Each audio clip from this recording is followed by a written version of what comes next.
My favourite students, এখন একটা খাদ্য রসিকের গল্প বলবো। গল্পটা বলেছেন বিদ্যাসাগর। গল্পটা হচ্ছে এইরকম, আমি সংক্ষেপেই বলবো। দেশের রাজা ঘোষণা করলেন, তখনকার দিনে ড্রাম পিটিয়ে ঘোষণা করা হতো যে যে নিজেকে সবচেয়ে খাদ্য রসিক বলে মনে করে সে যেন রাজার বাড়িতে আসে। এবার একজন লোক নিজেকে খুব খাদ্য রসিক মানে এখানে খুব সূক্ষ্ম জ্ঞান, সেই অর্থে খাদ্য রসিক। তিনি রাজার বাড়িতে গিয়ে উপস্থিত হলেন।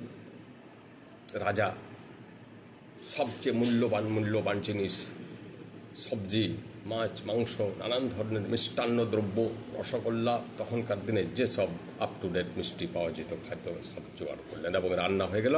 লোকটাকে খাওয়ানো হলো। তারপর রাজা ডেকে পাঠালেন, বললেন, খাওয়া দাওয়া তো করলে, কিন্তু বলো তো আমার রান্না, খাওয়া দাওয়া, আমার যে জিনিসপত্র সেগুলো কেমন হয়েছে। তখন ওই লোকটা বলছে, রাজাবাবু আপনার খাবার ঠিক নয়। রাজা তো অবাক, এই হতদরিদ্র লোকটা যে পেট ভরে মাড়া ভাত খেতে পায় না প্রতিদিন, সে আমার খাদ্যকে বলছে ঠিক হয়নি। তখন ও বলছে আপনার সব খাদ্য ঠিক আছে, কিন্তু আপনার ভাতটা ঠিক নেই, ভাতটাতে মরার গন্ধ আসছে। মরার গন্ধ? আশ্চর্য তো। রাজা তখন তার চাষিদেরকে ডেকে পাঠালেন, নানান লোকেদেরকে ডেকে পাঠালেন যারা কৃষিকার্যের সাথে যুক্ত।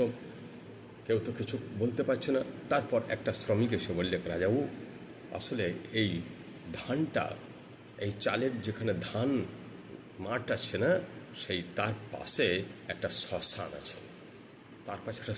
আছে, শ্মশানের জন্য হয়তো মরার গন্ধ ভাতের মধ্যে পাওয়া যেতে পারে।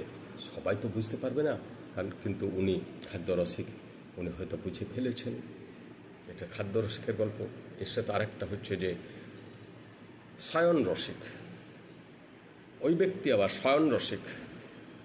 বললে, তাহলে তুমি এবার শয়নের পরিচয় দাও।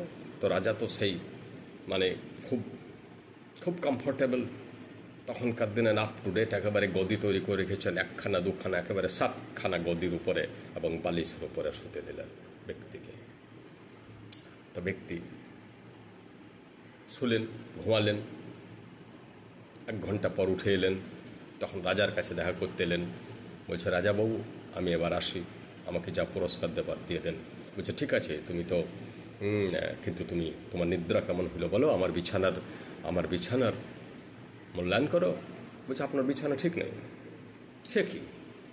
হ্যাঁ, সবচেয়ে মূল্যবান শিমুল তুলো দিয়ে এই বিছানা তৈরি করা হয়েছে, খুব মোটা মোটা গদি, তথাপি তোমার এই গদিতে শুয়ে বলছো মানে ঘুম আসছে না বলছি। তুমি ঘুম আসছো না বলছো, তুমি তো খাটে ঘুমো হয়ে। বলছে, না আপনার এই গদি ঠিক নাই। বলছে, কি আছে গদিতে? বলছে, গদিতে আপনার 7টা গদি আছে আমি দেখেছি, কিন্তু 7টা গদির মধ্যে নিচ তলের দিক থেকে 4 নম্বর গদিতে একটা চুল আছে, একটা চুল, সেই চুলটা আমার পিঠে সবসময় লাগছিল, তাই আমার ঘুম আসছিল না। এমন বিছানা আমার পক্ষে সঠিক নয়, আপনার রাজার পক্ষেও ঠিক নয়, এই বিছানা আপনার ঠিক নয়।